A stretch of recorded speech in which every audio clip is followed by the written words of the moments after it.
Welcome back to इसके वाने के सन we are back again with something very special, क्योंकि आज हम लोग करेंगे जेई मेन 2024 के क्वेश्चन पेपर का may be the entire question paper. Okay, तो ऑल्दो यूजुअली होता है कि हम लोग इसे पार्ट बाय पार्ट करते हैं, but today will try to sum it up the entire question paper in one single shot. Will hope for that. And of course इस बार का क्वेश्चन पेपर मैंने देखा and it was like relatively easier. In fact अगर मैं कहूँ तो मुझे काफी ज्यादा इजी लगा। So this thing, if I remember, if I compare it to other years, so I don't exactly remember कि ये कितना ज्यादा easy है। मैं एक स्केलिंग तो नहीं कर सकता हूँ, because when you need a lot of experience in the field to actually scale that thing. So I don't have very much experience regarding the examination itself, though I have solved पिछले साल के जितने भी question papers हैं मैंने सब solve किया था। सो आई वुड से ये भी कंपैरेटिवली इजी है and that is congratulations to all of the students जिन्होंने इस एग्जाम को दिया एंड उन्हें वो इतना इजी लगा। But on the other hand इस बार का cut off I definitely think कि अगर ये सच में उतना इजी है एज आई थिंक कि कट ऑफ बहुत ही ज्यादा हाई जाने वाला है। So that is one disadvantages of that particular thing. Never mind, it doesn't concern us when we are trying to learn and solve merely. तो हम लोग अपना questions start करते हैं। Here we start with the first question. Okay, अब यहाँ पे जो first question है, this is two infinite current carrying wires having current I in opposite directions are shown below. Find magnetic field in SI units at point P. तो यहाँ पे एक ऐसा डायग्राम है जो कि हमें दिया गया है and here is a point P and हमें बताया गया कि ये इनफाइनाइट करंट कैरिंग वायर्स हैं। This is 10 centimetre and this distance is also 10 centimetre. So what is the magnetic field? Well at this point P in SI units magnetic field आपको पता है।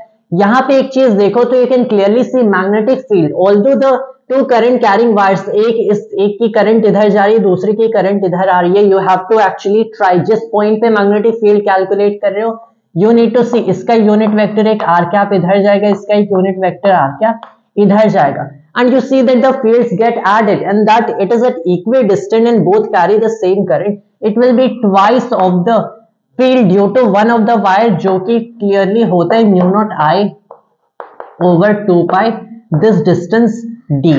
ये एक के लिए होता है, it is getting added 2 times में हो गया mu naught I over, अब ये हो जाएगा 2 pi distance d क्या है? Well it is 10 centimeter right here. 10 centimeter मतलब 0.1. So here this cancels out 0.1.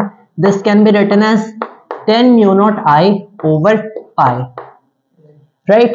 तो ये हमारा मैग्नेटिक फील्ड का आंसर हो गया इन SI units. We can move on to next question. ये अगर देखा जाए so it is actually second option जो कि correct है, जो कि यहाँ पे दिखाया गया। So if the diameter of Earth becomes half, keeping mass to be constant, then the acceleration due to gravity at surface of Earth becomes, now this is very obvious, 4 times. Why? क्योंकि acceleration due to gravity at surface will be equal to gravitational constant times mass of Earth over radius of Earth square. Diameter half हुआ तो radius भी half हो जाएगा, which means this is basically ये half हो गया, this will increase by 4 times, depends on square. So this G prime will now become 4 times G. तो ये 4 times से increase होगा, तो 4 times second जो हमारा option है ये correct है। We can move on to next question. Two masses m1 equals 4 gram, m2 equals 25 gram are having same kinetic energy. Find the ratio of magnitude of the linear momentum. तो यहाँ पे kinetic energy linear momentum का जो relation होता है, well kinetic energy में T से represent कर रहा हूँ, is P square over 2m and they are having same kinetic energy. So P1 square over 2m1 equals P2 square over 2m2. Well, they are having same kinetic energy, right? So you basically see कि हमें क्या बताना है, ratio of linear momentum cancels out, इसका root कर देते हैं, should be equal to, well इनके स्क्वायर का रूट किया गया, so this should be m1 over m2 का root and this basically becomes the root of 4 over root 25. So this is 2 divided by 5. ये हमारा आंसर होगा। अब ये बेसिकली सेकंड ऑप्शन है जो कि हमारा करेक्ट है। Let's move on to fourth question. A charge q equals 10 power minus 6 coulomb is placed at origin. Find the potential difference between 2 points A and B whose position vectors are root 3 I cap plus root 3 J cap meters and root 6 j cap meters respectively. Potential difference पूछा गया by the same charge at these 2 points. एक चीज देखा जाए तो root 3 I cap plus root 3 J cap, ये distance क्या है? Because well vectors don't matter to us as long as we are talking about potential difference of potentials. So ये distance क्या है? It is well the square whole square root of root 3 square plus root 3 square, so this is actually root 6। तो ये भी root 6 है and ये जो दूसरा डिस्टेंस है, जो दूसरा पॉइंट है, ये भी रूट 6 ही डिस्टेंस पे है, एक्सेप्ट कि देयर इन ऑपोजिट डायरेक्शन। तो यहाँ पे 45 degrees between X and Y axis पे जो सेकंड वेक्टर है, ये बेसिकली इसका position vector is in z direction, but that there is same direction, there at the same distance, तो दोनों का इक्वल पोटेंशियल होगा, सो पोटेंशियल डिफरेंस हमारा 0 हो जाएगा। सो 0 इज द आंसर। ये जो हमारा फर्स्ट ऑप्शन है that is correct right here. अब यहाँ पे फिफ्थ क्वेश्चन देखते हैं। Fifth question is कि a body of mass 1000 kg is moving horizontally with velocity 6 meter per second. Another body of mass 200 kg is added gently. Then what will be its new velocity? Conservation of linear momentum, क्योंकि gently add किया गया है. So conservation of linear momentum says that initially it was at 1000 kg moving with 6. Now it is at 200, क्योंकि 200 हम लोगों ने add किया है. Well, you cancel out 2 of this cancels out with this, v equals 5 meter per second. तो 5 meter per second हमारा ये basically correct answer होगा। We can move on to next question, question number 6. Consider the system shown, find the moment of inertia about the diagonal shown. तो एक diagram हम लोग बना लेते हैं इस क्वेश्चन में। ये जो सिस्टम हमें दिखाया गया है, so this is the kind of system we have been shown. यहाँ पे एक 1 किलोग्राम है, यहाँ पे एक 1 किलोग्राम है, यहाँ पे एक 1 किलोग्राम है, यहाँ पे एक 1 किलोग्राम है. Here we have 2 meters and 2 meters. So this is basically a square. About this diagonal moment of inertia पूछा गया, you know the formula moment of inertia sigma over all I mi square. About this diagonal will जो perpendicular distance, that is ri is the perpendicular distance. सो इन दोनों masses की contribution तो moment of inertia का होगा नहीं, because they are at zero perpendicular distance. ये perpendicular distance क्या है? Well this perpendicular distance, this line should be same as this line. क्यों? क्योंकि well you know it is a square matrix, it is a square right. तो ये distance इस distance के equal होगा। ये क्या होगा? Well this should be this square plus this square का whole root. Now this is clearly equal to well 1, this is equal to well you know 1, so this will be equal to root of 2, मतलब ये भी root of 2 के equal हुआ, इसका square हो जाएगा। and this well they are at same perpendicular distance, carry same masses, so you know this is equal to 2 times में 1 mass first mass 1 times में इसका square 2, which will basically become 4 kilogram metre square. ये हमारा answer हो जाएगा। तो यहाँ पे 4 kilogram metre square, this is the option number 3, that is correct. अब नेक्स्ट क्वेश्चन देखते हैं। Rod of length L having resistance capital R is cut into 2 equal parts, these parts are connected in parallel, then your resistance shall be. अब एक wire है, 2 part में connect किया गया, 2 part में ब्रेक कर दिया, सो कट कर दिया गया। V not is represented by rho L by A। Now it is broken in 2 parts, so you have R naught will be each of them, and that is 2 R naught max was initially making this right. So this is rho L by, अब ये 2a हो गया क्योंकि cross sectional area well अभी constant होगा। Now you write that 1 by R will be equal to 1 by R naught plus 1 by R naught, parallel में connect किया गया है, should be 2 by R naught. So the new R will be equal to well R naught by 2, which clearly shows you rho L by 4a, and that rho L by a was the initial resistance. This is R by 4. This is the new resistance. So ये R by 4 हमारा जो third option है ये correct है। Now 8th question देख लेते हैं।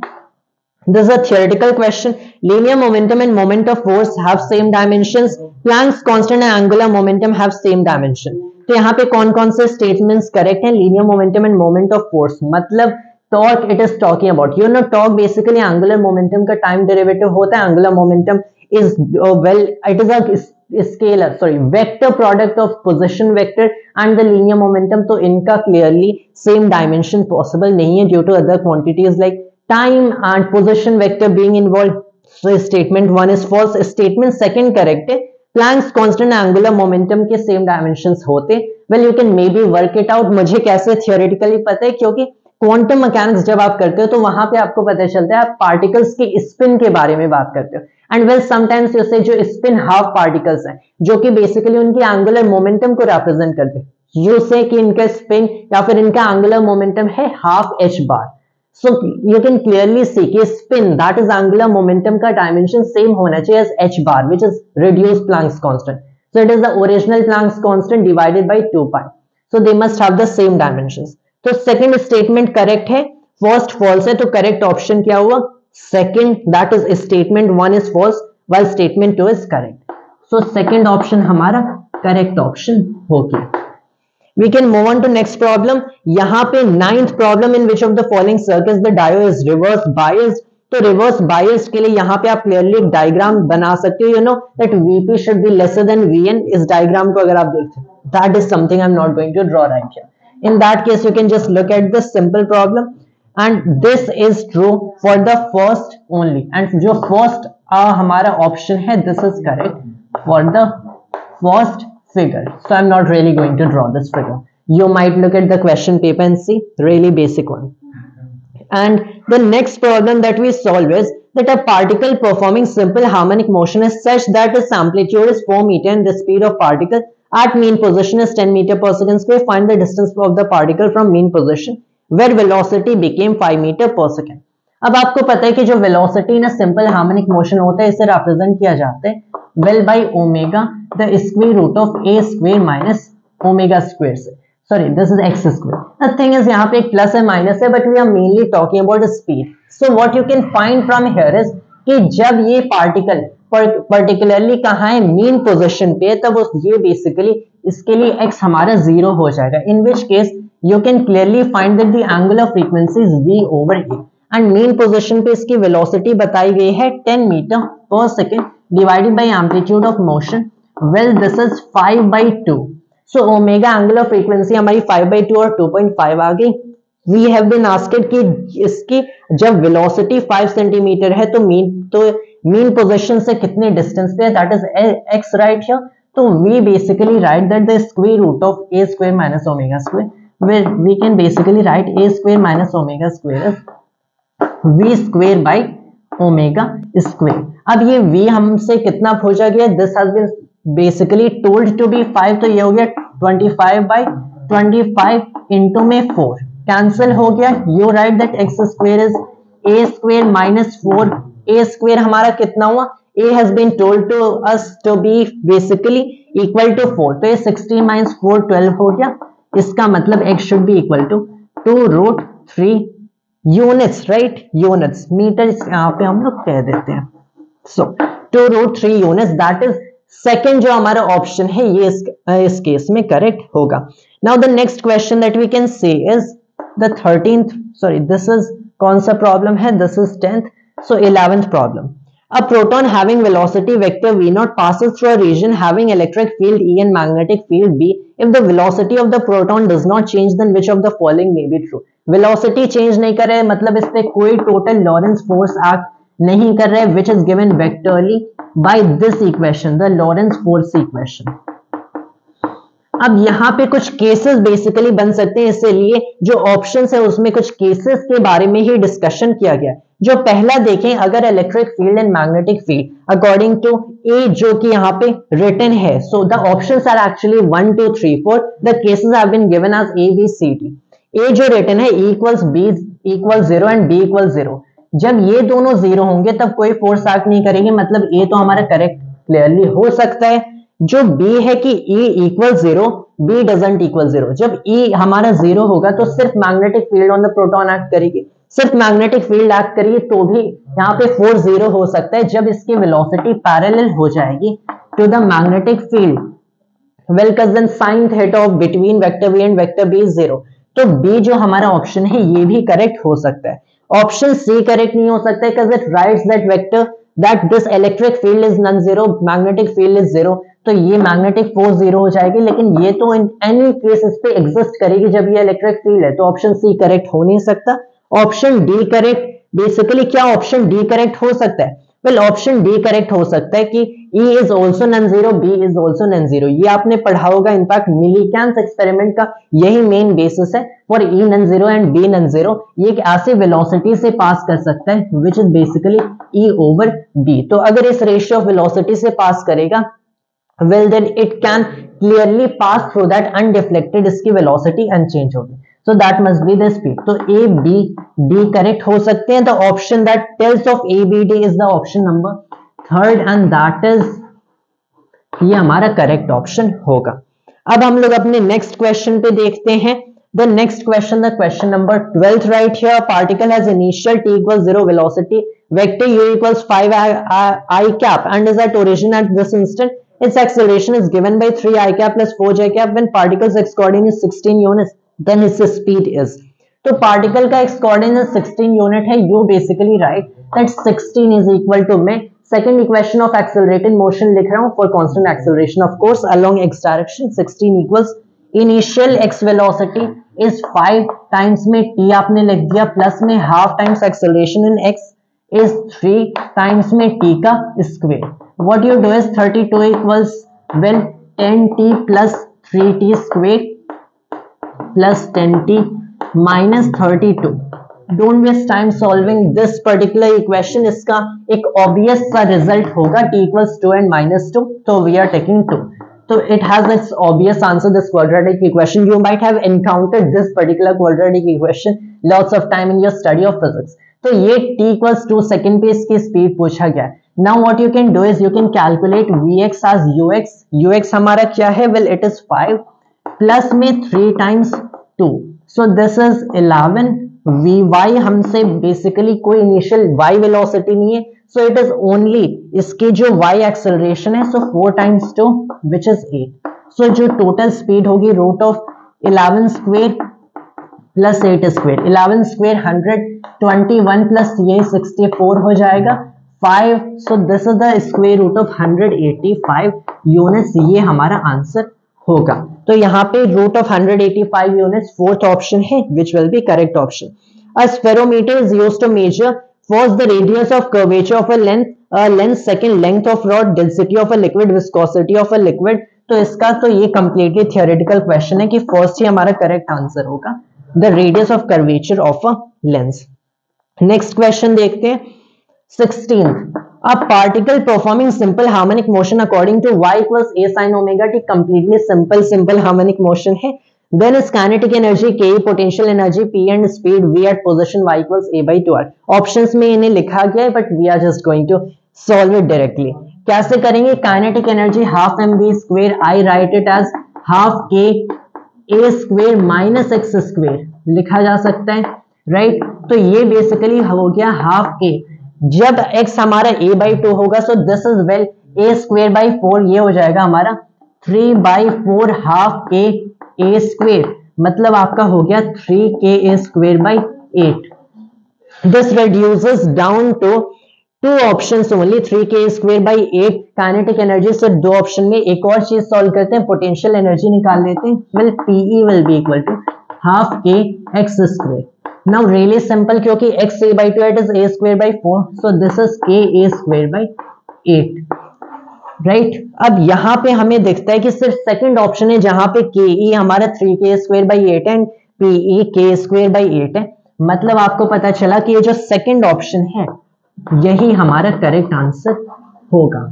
तो यहाँ पे हम लोगों ने कितने क्वेश्चन सॉल्व कर लिए हैं? हम लोगों ने अभी तक I suppose 13 problem, sorry there has been a problem in numbering, 13 problem solve कर लिए। उसके बाद first of all I am gonna pause the video and rub all of it, and उसके बाद we are alright and now we are back once again. यहाँ पे numbering में थोड़ी प्रॉब्लम हो गई थी। We are starting with problem 15 right here. ये जो नेक्स्ट प्रॉब्लम है ये हमारा कि what should be the elevation of outer track of the train to move in a circular path of radius capital R, width of the track is V, W very much smaller than capital R and speed of the train is V, neglect friction। तो इसका अगर हम लोग diagram बनाने की कोशिश करें तो ये कुछ ऐसा हमारा डायग्राम बनेगा, कुछ एलिवेशन पे ये ट्रेन कुछ ऐसे जाएगी, हम representing it as a block only. अगर इसका देखा जाए so this width has been given as W. इसकी एलिवेशन अगर हम लोग H मानते हैं, this we consider to be the angle theta for instance, and अगर ये V से जा रही है, you clearly know that the tan of this elevation angle theta should be equal to V square over RG. Basic knowledge अगर V speed से जाना है, this tan of theta can well here be written as H over W, and that means you can write W as, ये आप लिख सकते हो, in fact W हमें नहीं निकालना है, H निकालना है. This W has been given to be very much lesser than capital R, though of no use while calculating the mathematics. You have to calculate H should be equal to W V square over RG. ये हमारा answer हो जाएगा इस problem में. Let's look at the options. V square W over RG, first option जो कि हमारा correct है. Moving on to next problem. यहाँ पे जो 16th प्रॉब्लम है हमारा, 16th problem, out of air and liquid which substance is more viscous. Now that is something that even a child knows. जो सेकंड ऑप्शन है यहाँ पे, लिक्विड जनरली ज्यादा विशियस होता है, तो द केसेस कि जनरली लिक्विड ज्यादा विशियस होता है. Let's move on to 17th problem. The 17th problem is a metallic frame of given dimension has area vector at 60 degree with external magnetic field as shown. The frame is taken out from the field in 10 seconds. Find arranged EMF induced in the frame. So Faraday's law of induction, well you very well know that. यहाँ पे हम लोग के constant time के साथ constant change in this मान रहे हैं. In that case in the magnetic flux, well this will be the change in magnetic flux over the time duration. Now यहाँ पे change in magnetic flux basically theta angle की वजह से आ रहा है, क्योंकि अगर मैंने इस फिगर को ड्रॉ किया, this basically draw something like this. यहाँ पे आपका एरिया वेक्टर हो गया, magnetic field vector here, this has magnitude 4 Tesla and this is 60 degrees का इनिशियल एंगल. तो इस एंगल की चेंज की वजह से यहाँ पे हमारा ईएमएफ इंड्यूस होगा. You will basically have this to be equal to BA cos of this initial angle theta not divided by में डेल्टा टी हो गया. You write this as 4 times में इसके डायमेंशन से 2 and 2.5, 2 times 2.5. सो यहाँ पे इसे मैं क्रॉस लिख देता हूँ और it will confuse with the decimal. Times में cos of angle 60 degree is equal to sin 30 1/2 होता है, डिवाइडेड बाय में 10 सेकंड्स के अंदर आपने लिया है, this cancels with this 2 5, this is 2.5 cancels out equals 1 volts. तो यहाँ पे जो 1 वोल्ट होगा हमारा करेक्ट ईएमएफ जो होगा, जो कि इस पर्टिकुलर चार्ज प्लेट में, इस पर्टिकुलर मेटेलिक फ्रेम में इंड्यूस हो रहा है. That is the first option, 1 volt is the correct option. Moving to next problem, the 18th problem. The 18th problem here is an electromagnetic wave is given as equals 200 sin 1.5 x minus 4.5 times 10 power 8 t. Here is the electric field in Newton per coulomb. If energy density in electromagnetic field is n times 10 power minus 8 joule per cubic meter, then n is, तो यहाँ पे जो energy density in this electromagnetic field होगी, let's write by epsilon is clearly given as half epsilon naught. अब यहाँ पे इसे मैं एक्चुअल में E से ही रिप्रेजेंट कर, so either way we are running in lot of trouble. तो बेस्ट वे में इसे किससे रिप्रेजेंट करता हूँ, रो से रिप्रेजेंट करता हूँ. So naught epsilon naught E, rho से रिप्रेजेंट करते should be half epsilon naught E square. In fact E naught लिखेंगे, it will be better because that is the amplitude of electric field that we consider when carrying out the energy density thing, half epsilon naught. अब epsilon naught as far as I remember is 8.854 into 10 power minus 12. यहाँ पे कुछ बताया गया, 9 into 10 power minus 12 बताया गया लेने के लिए. सो 9 into 10 power minus 12 E not है हमारा, वेल 200, तो 200 का स्क्वायर हो गया, सो इट इज बेसिकली 2 का square 400. So this will be 10 पे पावर 4 आपने ले लिया, 2 टाइम्स में कैंसिल हो गया, 9 into में 10 पे पावर minus 8. अब यहाँ पे इसे बताया गया था as n into 10 power minus 8. मतलब आपको पता है कि जो n की वैल्यू है हमसे पूछी गई, ये है आपकी 8, तो दैट इज n हमारा 8 के इक्वल आ जाएगा, सॉरी 9, राइट, यहाँ पे 9 है, n हमारा 9 के इक्वल आ जाएगा. जो फर्स्ट ऑप्शन है ये हमारा करेक्ट ऑप्शन होगा. Moving on to the next problem, ये है हमारा 19th प्रॉब्लम. इनफैक्ट यहाँ पे सेक्शन ए के हम लोगों ने सारे प्रॉब्लम्स कंसिडर कर लिए already. We are moving now to section B, जो कि numerical value type questions है. So here there might be some numerical values which we have to consider and some more calculation. Let's just see it. यहाँ पे जो problem in the given meter based circuit, null point is found at 60 centimeter from end A. The unknown resistance S in omega is. So let me just draw a rough figure for this one. Here is a resistance, फिर यहाँ पे एक और resistance है, फिर here you have this particular, यहाँ पे galvanometer G लगा हुआ है, and then you connect it right here to this particular thing, एक की है, there is a battery connected right here, this distance is given to be 60 centimeter. In fact इसके लिए तो एक डायरेक्ट फॉर्मूला एग्जिस्ट करता है for if this is S and this is 60 omega and you have been asked the unknown resistance S, there exists this direct formula for this, that this divided by, well, this distance 60, sorry, this resistance 60 should be equal to this distance 60 divided by 100 minus this distance L 60 again, and well, this you know is 60 divided by 40, and I can cancel this out with this, and I can cancel this out, oh sorry, let's not cancel this out, इसे यहीं रहने देते हैं, you can cancel it out in I assume 25 times, right? Let me think of this one. 60 divided by 4 कितना होता है? 4 times 10 जो होता है वो 40 होता है, 4 times 20 80 होता है, so this must be 15. मतलब S equals 15 times 6 90 ohms इसकी वैल्यू होनी चाहिए. So this unknown resistance comes equal to 90 ohms. There are no options here, but that is the answer, 19 omega. Next problem, a particle is moving in one dimension. Its displacement time relation is given as S equals 2t squared plus 5, where S is in meters and t is in seconds. Find its velocity in meter per second at t equals 1 second. So this next problem is that we are going to consider 20th. Really simple. When velocity पूछे, S हमारा 2t squared plus 5 है, so everything is in SI units. तो velocity at 1 second पूछा गया है, well it is going to be, इसका कोई differentiation होता नहीं है, derivative with time 0 होगा, 4t, so for t equals 1 this should be 4 meter per second. तो velocity at 1 seconds हमारा 4 meter per second हो जाएगा. Next problem 21st we consider, this is a sphere of small sizes at the bottom of a lake of depth 200 meters. Due to pressure, its fractional change in volume is alpha times 10 power minus 7. What is the value of alpha? If bulk modulus of sphere is 5 into 10 power 12 pascals, use G equals 10 meter per second square.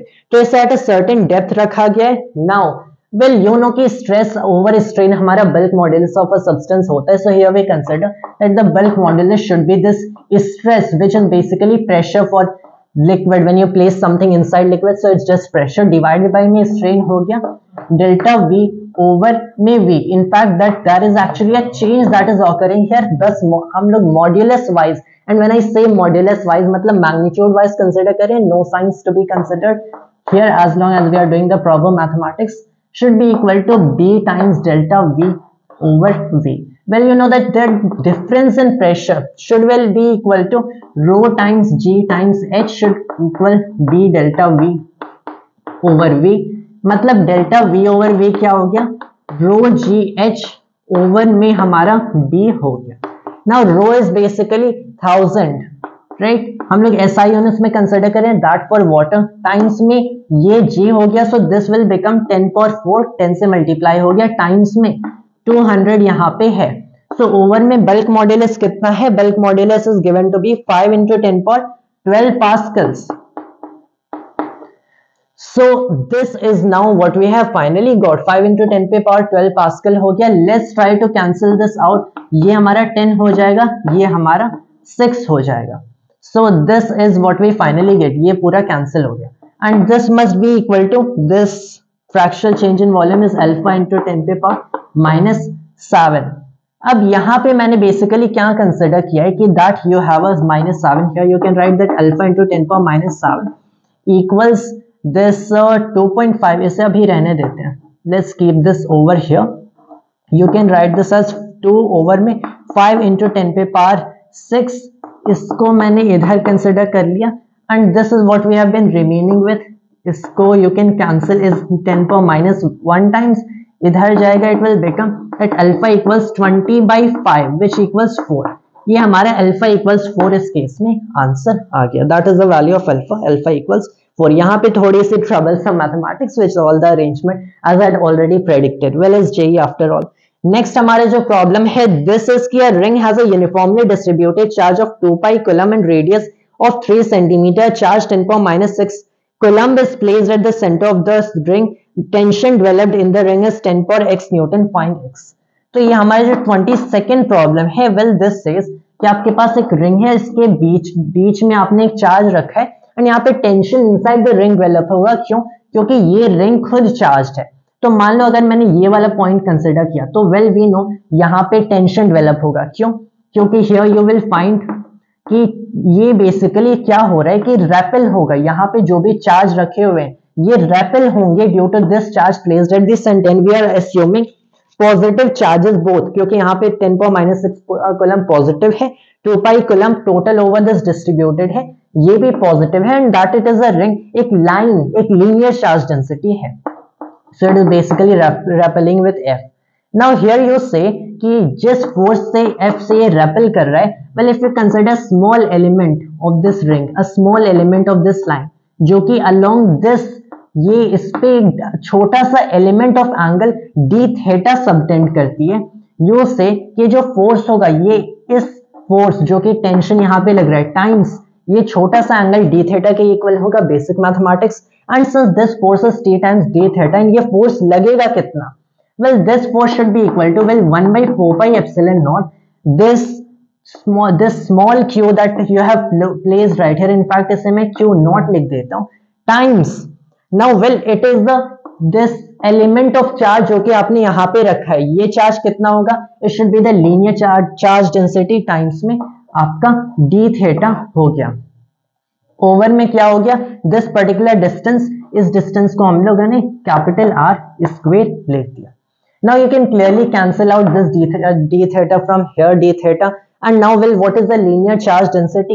ये जो linear charge density होगी आपकी, you have since divided how much, divided 2 pi coulomb of charge over this entire thing, so you say this is 2 pi divided by में 2 pi times this entire radius, तो ये 1 by pi के equal हो गया।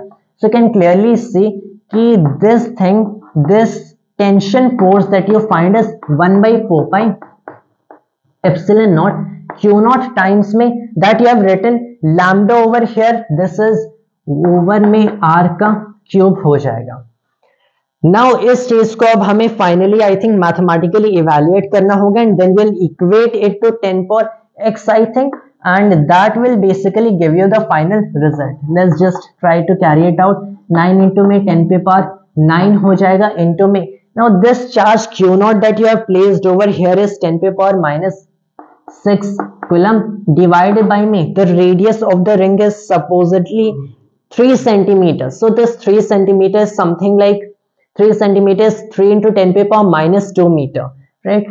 3 centimeters 3 into 10 पे power minus 2 meter, so when you actually square them ये भी square हो जाएगा and this becomes 9 into 10 पे पावर minus 4।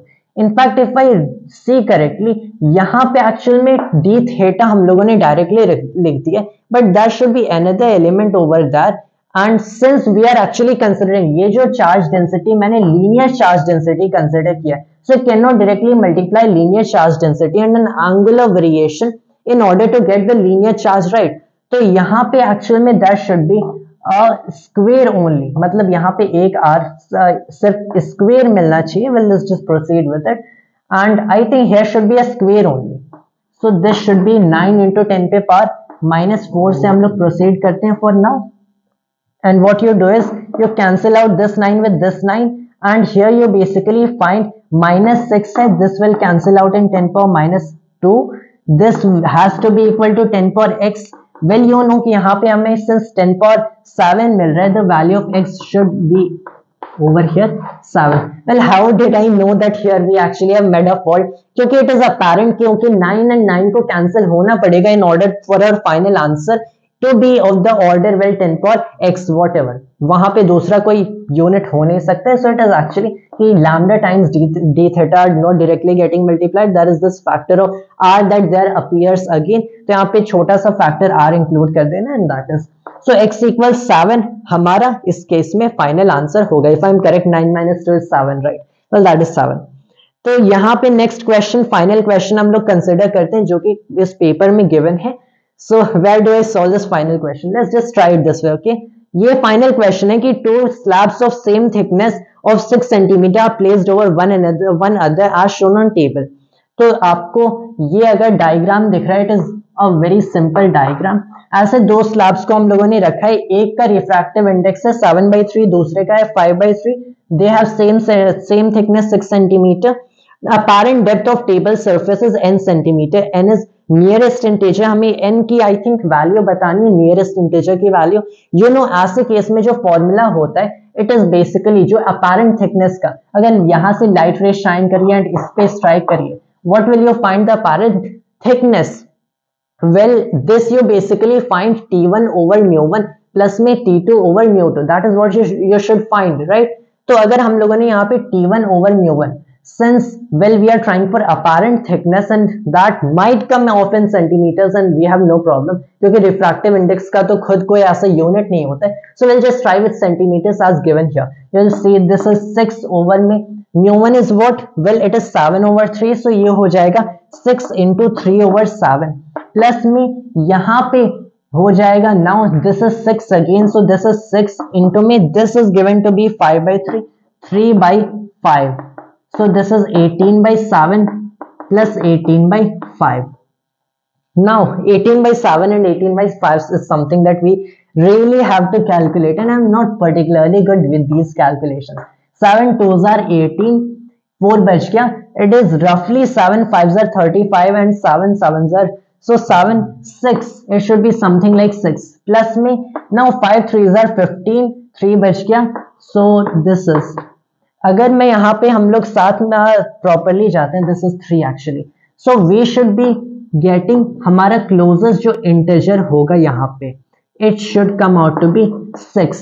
इसका मतलब since n is the closest integer, n हमारा 6 के इक्वल होगा. And that is our final answer.